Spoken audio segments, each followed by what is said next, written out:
Chapter 8. John Knox. There is a word we should be using towards government officials whenever they deny our individual rights. No. Being just a word, it isn't a strong weapon, but it is the intellectual wellspring from which all other weapons flow. Mike Klepper. Scotland.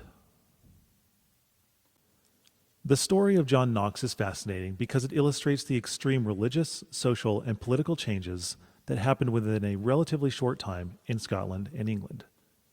While this chapter will provide the context in which Knox navigated the Reformation, Chapter 9 will delve further into his teachings, which developed Protestant resistance theory. Born into a working-class Scottish family in 1514, 3 years before Luther's fateful act in Wittenberg, John Knox was identified at an early age as what we would call today gifted and talented. In early modern Europe, a child of his capabilities would be enrolled in the equivalent of an advanced placement or college prep program designed to prepare them for life as a Catholic priest. Much like today, people may have had the intelligence to complete a course of study, but not the financial means to afford it. In Knox's day, the degree cost more than the education behind it. Imagine medical school costing $10,000 and the piece of paper that says MD costing $90,000. But while he lacked the money to buy his paper credentials, Knox was granted the title of Sir. This granted him the honor and privileges of one who possessed the intelligence and discipline to complete university, while not holding the piece of paper that said so. The newly minted Sir John Knox became part of a quasi-nobility, not as highly ranked as a lord, but still worthy of respect. As a young professional educated in Catholic theology, Knox was ordained as a priest around 1532. Working under the Archbishop of St. Andrew's Cathedral, he became impressed by the preaching of the reformer George Wishart. Wishart was a graduate of the University of Aberdeen and teacher of Greek in Scottish schools who had relocated to Edinburgh. When we think of George Wishart's impact as a religious reformer in relation to his occupation, we can look to Martin Luther King Jr. as a close comparison. MLK's greatest impact was in the social sphere, as opposed to the scope of his education and credentials as a preacher. Conversely, Wishart was a credentialed secular educator whose lasting impact was achieved in the realm of public religious life. Gaining notoriety as a Protestant evangelist during his travels across Britain, Switzerland, and Germany, his preaching eventually landed upon Knox's ears while ministering at the docks in Edinburgh. The two became fast friends, and Wishart agreed to mentor Knox, while Knox became his bodyguard. Paintings of a young Knox depict him holding a sword, the tool of his trade. During this time, Cardinal David Beaton was tasked with controlling the spread of Protestantism in Scotland. Despite surviving 2 assassination attempts at the order of the Cardinal, Wishart was arrested in 1546. At the age of 33, he was imprisoned in the dungeon at the castle at St. Andrews. Subsequently, he was tried for heresy, condemned to death, and burned at the stake outside the castle. Wishart's life and martyrdom illustrated his allegiance to the gospel by choosing to die rather than stop believing the truth. He epitomized passive resistance by disobeying tyrants to obey God. Despite his brief ministry, Wishart's influence on Knox was indelible. The reformer's preaching became even more fierce. Knox preached that popery had revived the kingdom of the law, and that God, by his grace, through the Reformation, was reviving the kingdom of grace.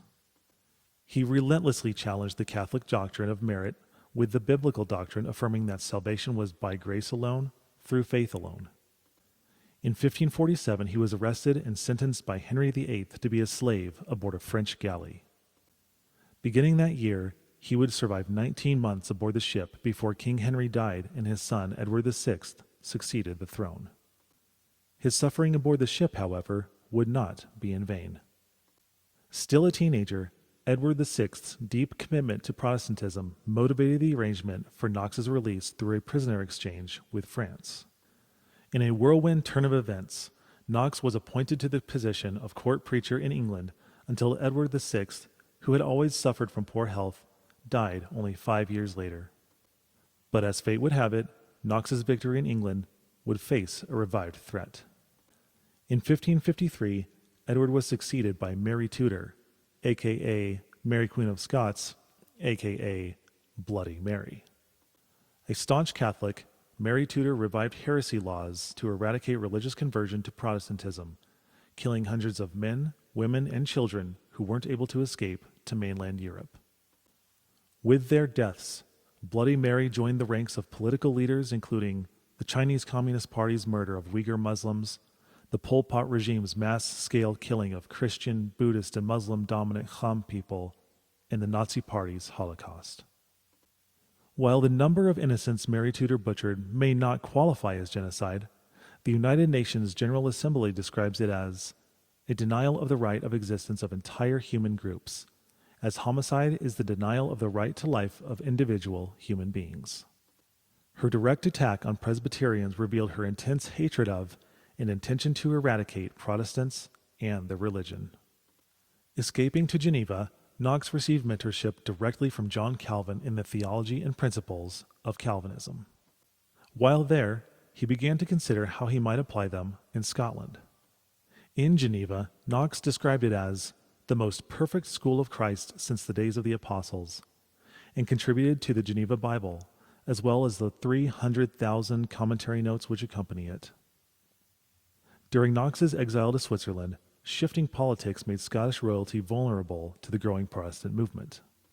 The political struggle continued until November 17, 1558, when, complaining of severe abdominal pain, Mary Tudor suddenly died. Some historians suspect ovarian or uterine cancer to be the cause of her death. Her Protestant half-sister, Elizabeth I, succeeded the throne and ensured the blossoming of Protestantism throughout Scotland. She would eventually institute the Anglican Church as the official Church of England, which was described as Protestant in theology and Catholic in practice. When he returned to Scotland in 1559, Knox was supported by a vocal and substantial cohort of nobles and peasants, with Elizabeth's blessing. In a letter of encouragement, Calvin wrote to Knox, "As we are astonished by such incredible progress in so brief a space of time, so likewise give thanks to God, whose singular blessing is signally displayed herein." Presbyterianism. Accompanying the spread of Protestantism through passive and active resistance, John Knox made his most significant contribution to republicanism by establishing the Presbyterian Church. The word Presbyterian comes from the word presbytery, which is the ruling body in churches consisting of the ministers and representative elders from congregations within a district. Gleaning from Calvin's insight on the biblical model of church governance, Knox established a church with the strong elected leadership who made decisions for the assembly, ensuring a democratic model of governance which would prevent corruption among leadership. As discussed in the previous chapter, a presbyter was an elder and senior member of the congregation. A Protestant theology and Republican model of governance were the defining features of the Presbyterian Church and would later influence the separation of powers, electoral system, and term limits of the United States government. And like the 18th century patriots, Scottish Presbyterians faced revived threats in their struggle for liberty. Anglicans and Puritans. The Anglican Church was the result of a compromise that brought homeostasis to Britain. The story of the Three Little Bears offers a whimsical analogy for Britain's struggle to find a middle ground in religious practice. Whereas Calvinism in theology and governance was too hard, traditional Calvinism was too soft. In Anglicanism, Queen Elizabeth was able to craft a national bed that was just right. The struggle for social and political change in 16th century Britain had a striking resemblance to 21st century United States. In 2020, the combination of the murder of George Floyd and the COVID-19 pandemic cast an inordinate amount of attention on racial and socioeconomic injustices. Competing factions have always looked for an opportunity to exploit an incident to make sweeping changes in culture and government which they view as beneficial. As the saying goes, never let a crisis go to waste. The political left wanted broad systemic change in government and social institutions to give minority identities a societal advantage. The political right also wanted equality for everyone and viewed the changes as too much, too fast, while disagreeing on methodology. In 2021, the fire hose of cultural change was blasting a nation that would have been more receptive to a bubbling brook. Change, for most people, is difficult. Small, incremental alterations over extended periods of time give people a chance to orient their place and role in a changing society. This reality is what Elizabeth I considered when she blended the traditional practice of religion with Reformed theology to create the Anglican Church. For most people, it was just right. Acknowledging the Protestant principles of equality, dignity, and brokenness of all people, she achieved relative peace. Before Elizabeth reached this compromise, Knox continued pushing the Reformation forward. So, when he was finally able to preach openly, his ferocious delivery aimed to shine a light into a culture dominated by Catholicism.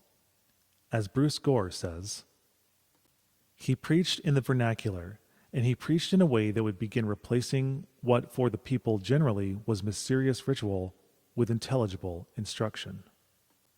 Honest Catholic scholars would grant that the form of Catholicism that was afoot in Scotland at the time didn't do a whole lot for the people.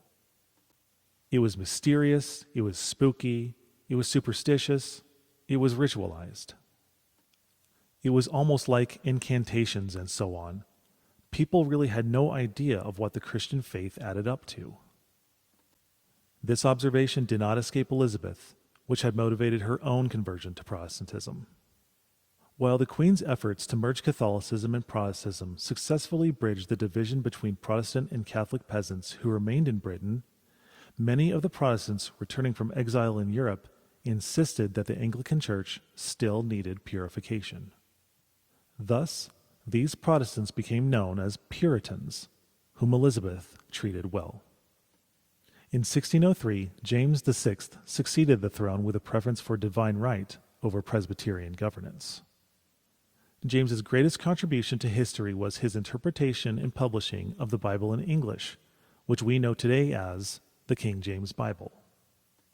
While Puritans remained within the Anglican Church to influence religious practice, Presbyterians outside the church became known as Congregationalists and became subject to financial marginalization under King James. Seeking a better economic climate in Holland, they founded the Plymouth Company and arranged business contracts with the American colonies. These Protestant Presbyterian Congregationalists would become who we know today as the Pilgrims. Succeeding King James VI, Charles I, who was suspected to be a closet Catholic, would lead a new persecution against Puritans. Executive Fiat.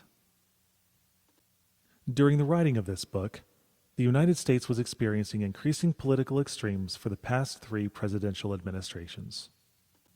Like a pendulum swinging farther out in each direction, the unrelenting agendas of politics was becoming more severe. Speaking with friends, clients, and parents of my children's classmates, many agreed that the country felt more divided than they could remember. Apart from centrists who preferred a libertarian approach to a governmental involvement in our lives, I had conversations with those who were firmly, if not passionately, partisan. As the pendulum swung, it felt as though the distance was growing between the fringe elements of the spectrum, who, like cheerleaders, demanded that their team win. In this analogy, imagine magnets attracting the ball of the pendulum, pulling it farther out with every swing. The following swing becomes reactionary, gaining more momentum and carrying it further in the opposite direction. These severe swings can only last so long until the pendulum swings out of control.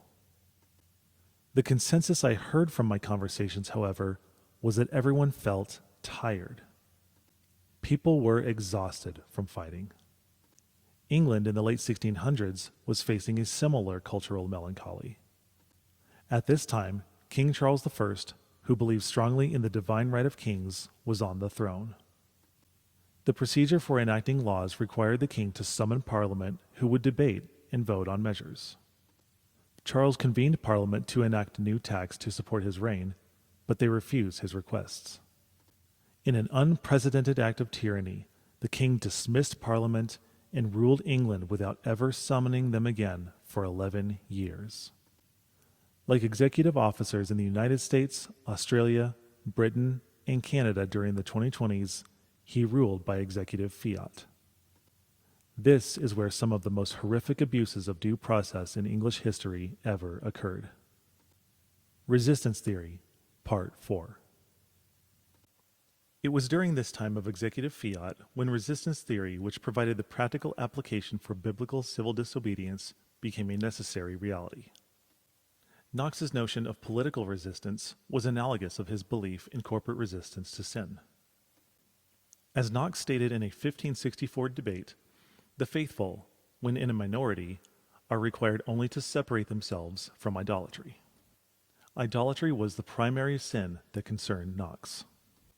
In his previous 1549 tract, A Vindication That the Mass is Idolatry, Knox did not define idolatry literally as substituting a false god for the true God. Rather, he said, idolatry entails not only worshiping what is not God, but also trusting in anything besides God. To honor anything in religion contrary to God's word is to lean on something other than God. Knox applied this logic to the Catholic Mass, in which he saw many additions unsupported by Scripture. He observed that the Mass promoted a false atonement based on works, and he called anyone an idolater whose heart believed in the remission of sins by a vain work. In 1558, after 4 years of exile by Charles I, Knox published 3 pamphlets challenging the Catholic interpretations of Romans 13. While Knox did not disagree with the popular 16th century interpretations of Romans 13 command to obey rulers, he challenged the notion that they should be obeyed in all circumstances.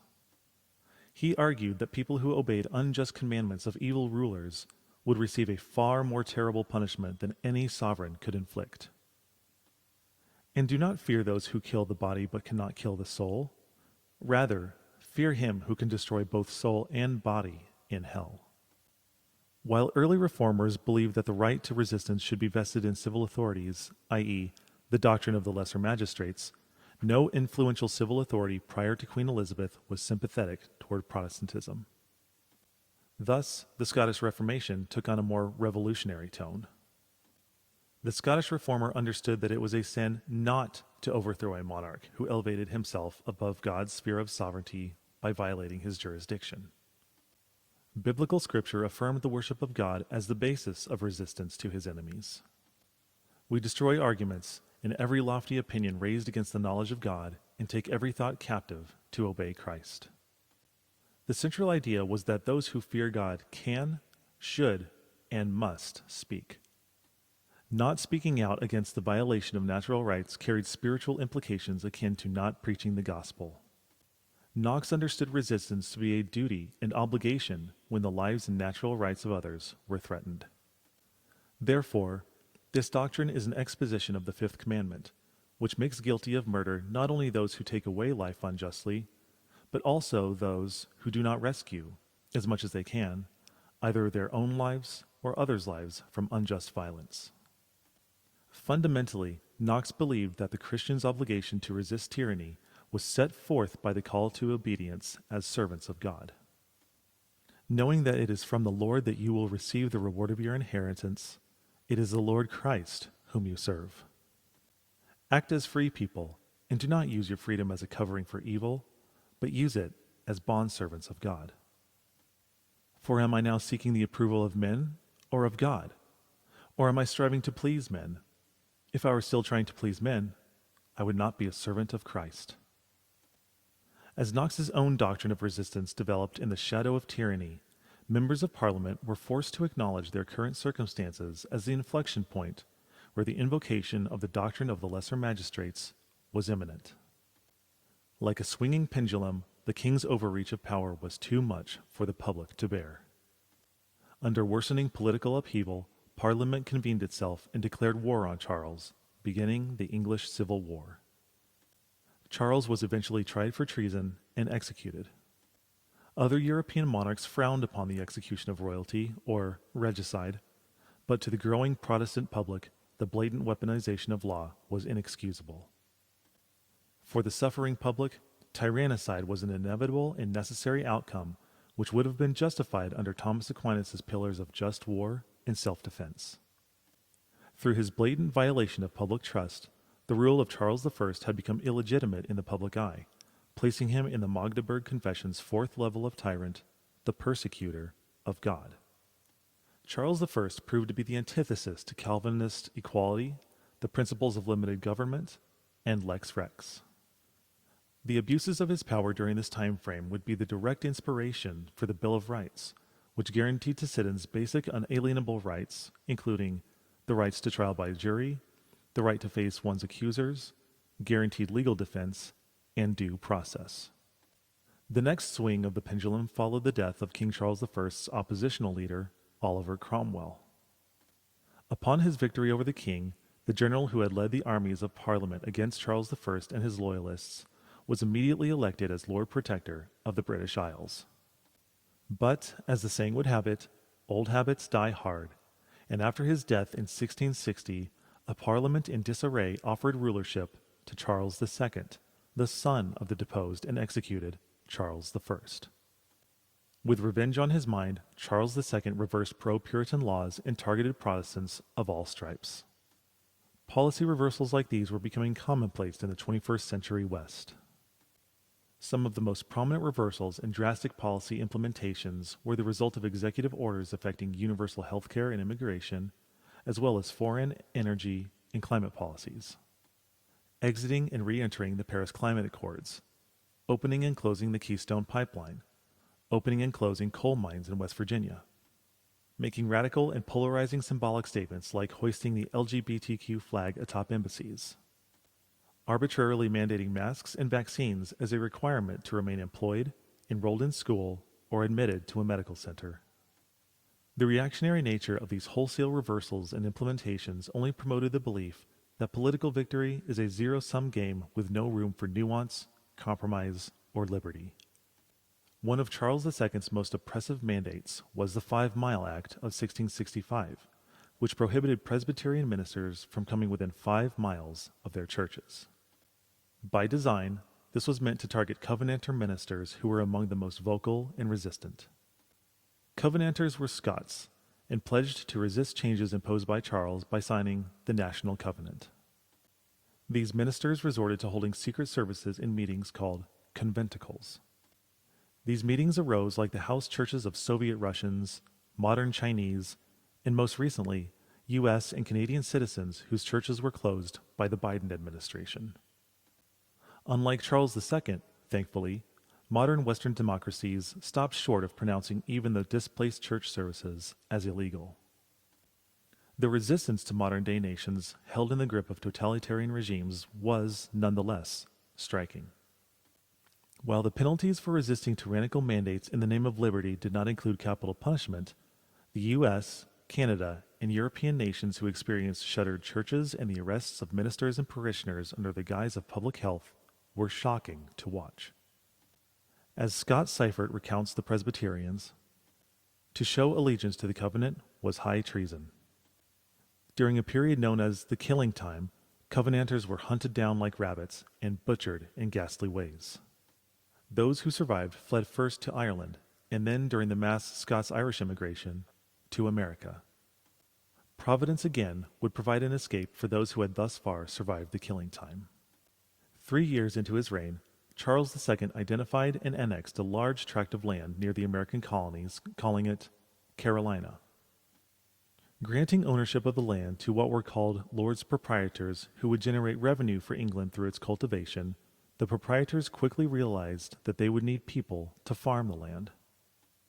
The Lords Proprietors launched an advertising campaign targeting Presbyterians and Puritans in England with an initial advertising brochure stating, "There is full and free liberty of conscience granted to all, so that no man is to be molested or called in question for matters of religious concern.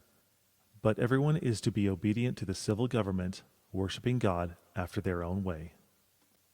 The second brochure appealed to their desires for economic opportunity, as Europe was rigidly divided by classes and mobility was rare, but in the colonies, the classes were vastly more fluid, and the possibility to own land vastly more likely than in Europe. Life, liberty, property. The colonies glimmered like a shining city on a hill for religious refugees dreaming of their own promised land. Legacy. Despite invitations to the colonies for Protestants, Charles II exploited the divine right of kings, proving the relationship between the Catholic hierarchy and Scottish nobility to be one of unwavering commitment, perpetuating Knox's resolve. As Gore says about Knox, he attacked aristocratic power in Scotland, especially as it was supported by Catholic hierarchy.